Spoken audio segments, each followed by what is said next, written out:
Hello, welcome to the International Stroke Meeting 2019. My name is Peter Panagos. I'm a professor of emergency medicine and neurology in Washington University. And my guest today is Amrou Sarraj, who is an associate professor of neurology at the McGovern School of Medicine at UT Houston. And we just heard this morning Dr. Sarraj's presentation, a subgroup of the SELECT trial looking at image selection and endovascular thrombectomy and acute ischemic stroke. And it was a well-received presentation, and I think the audience has a lot of questions and really enjoy the information presented. Can you tell the audience a little bit about your concept for this trial and the study design? Sure. So there were multiple trials that proved the safety and efficacy of endovascular thrombectomy. Those trials used different imaging selection modalities and inclusion criteria. In the early window, 0 to 6 hours, the majority were based on CT, extend IA, and a portion of Swift Prime used CT perfusion. The late window trials, Dawn and Diffuse 3, were perfusion-based using the Rapid software.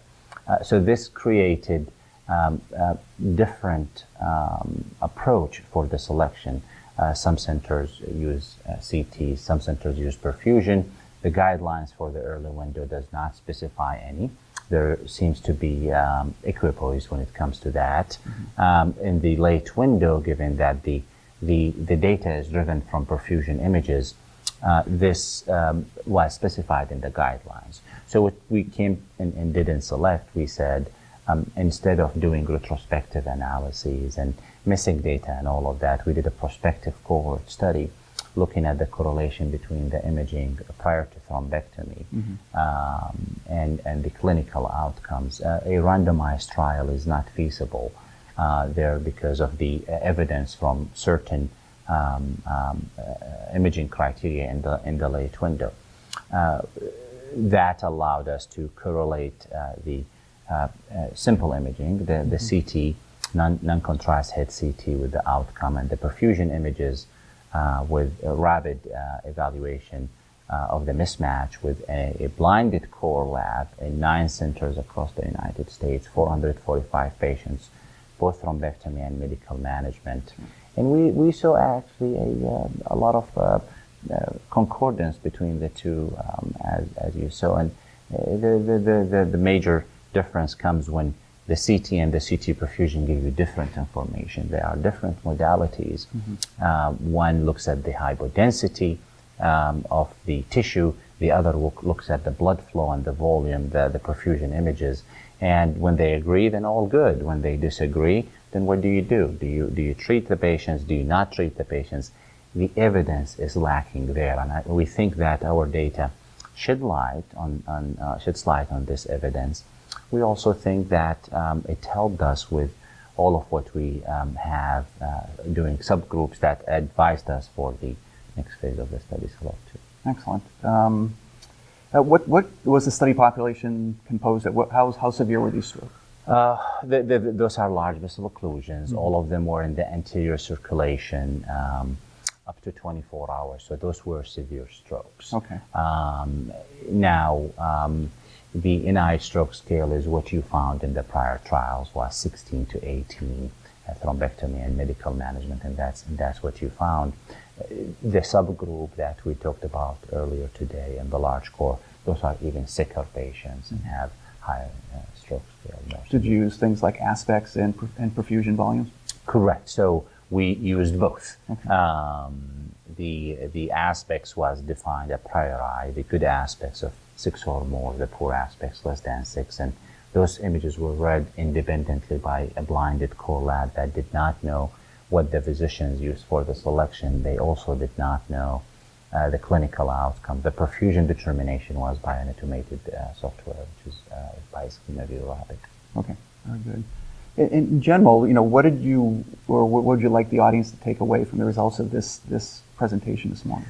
So the presentation that we have done this morning, and there will be 2 more tomorrow, is focusing on the patients with the more significant ischemic changes, the large core. The prior trials used high in good selection of the patients. They used excellent targets. Those patients that come with a significant neurological deficit and yet not established infarct on the CT or the perfusion, thus intervening on them can cause a result in a reversible of the neurological deficits and better outcome. Now, this population is different because those patients come with established infarct on the CT, established infarct on the perfusion. Those were systematically excluded from the prior trials. Now, the guidelines tells you for an aspects less than 6, a perfusion that does not meet the prior trials criteria, it is reasonable to treat, but it calls for randomized trials. What we did in today's presentation and more details tomorrow is zooming in on this group, non-randomized data, the thrombectomy versus medical management, but it showed us that there were higher rates of good outcome with thrombectomy as compared to the medical management without increasing the risk of hemorrhage or death or neurological worsening, which is very good news. This data helped us designing the randomized phase of the study, SELECT-2, where we will randomize patients to thrombectomy versus medical management. So we remove those selection biases that we talked about earlier.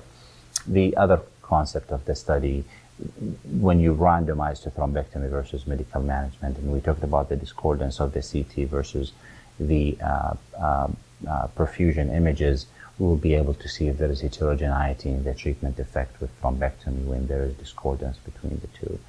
I think the last major point that you mentioned and asked me about earlier is the curves of the outcome in relation to time, which we're used to from the previous trials. Yeah, can you describe that, what you're talking about? Yeah. So what we used to in the prior trials, those patients were quote-unquote slow progressors. They have good collateral flow. They have a clot, but they have still have flow through these collaterals, which prevent fast progression and death of the brain tissue. So, and that's what we saw in DAWN and DIFFUSE 3, whether they come at 8 hours or 10 hours or 12 hours, up to 24 hours, they still have this small infarcted tissue and a large area to salvage, significant neurological deficit. So this was the imaging clinical mismatch. What we saw in the patients today and more tomorrow, those are the fast progressors. The collateral status is not as good, so they progress faster. As you saw, the curve was much more steeper, the curve of the probability of good outcome in relation to time.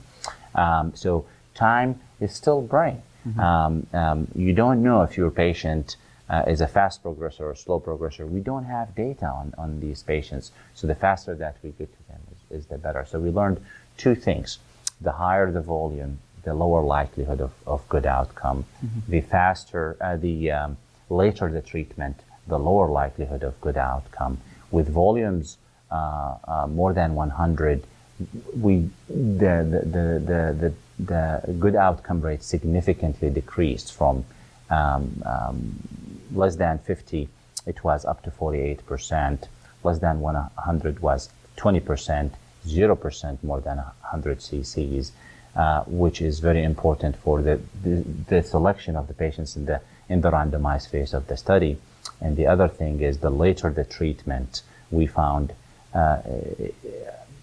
decrease of 20% for each hour delay of the treatment, pretty much like lower likelihood of benefit beyond 12 hours. But we'll see what the randomized data will show. Excellent. So you don't know what the future is going to entail, but do you see any real-world applications for some of this information that you're coming up with here? Because most of our stroke patients are presenting not to comprehensive centers and large urban centers, but smaller centers and smaller communities. Absolutely. This is an excellent question, and all of these clinical trials address needs for our patients' population. The evolution of the data went from small core, early window, later window, small core. We still have this gap of large core patients. We have also the gap of the thrombectomy treatment access. Most of the patients, as you said, go to thrombectomy centers that stroke centers that do not have thrombectomy capability. They have to be transfers given the geography and the distances. Most of them present later. So we need more data on that. If the future brings evidence for thrombectomy efficacy and safety in patients with more significant ischemic changes, or as known, the large core, this will extend the population. If a patient is being transferred from a hospital that does not have thrombectomy capability to a hospital that has thrombectomy capability, they might progress in route. And if they arrive at the second hospital with a large core infarct, right now we don't have evidence. So hopefully this will open more opportunities for more patients to be treated, more patients to improve. Should we show that it's efficacious as the efforts continue to improve the thrombectomy access? Excellent. Yeah, I agree. That's an excellent point. And I think as someone who practices in the emergency medicine world, that transfer or lack of transfer of patients between various levels of care, I think, is extremely important and resource intensive. So anything we can do to better select patients and include more patients, I think, is very welcomed.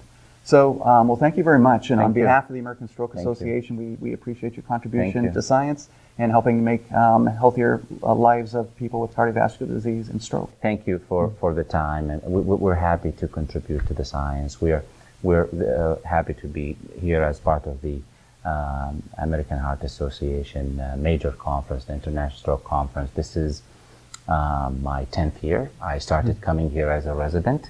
I wanted one day to be, I was seeing the presentations and wanted one day to be in the presentation. My best memory was in 2012. I won the Globus Award for thrombectomy selection. So here we are coming back 7 years later, hopefully to present data that can shed light on what the future might be bringing, and hopefully we come back 2 years later to present those results. Well, I think you've been very successful with 5 platform presentations at this meeting. I think you've arrived and only good things are in front of you. Thank you. Appreciate it. Thank you.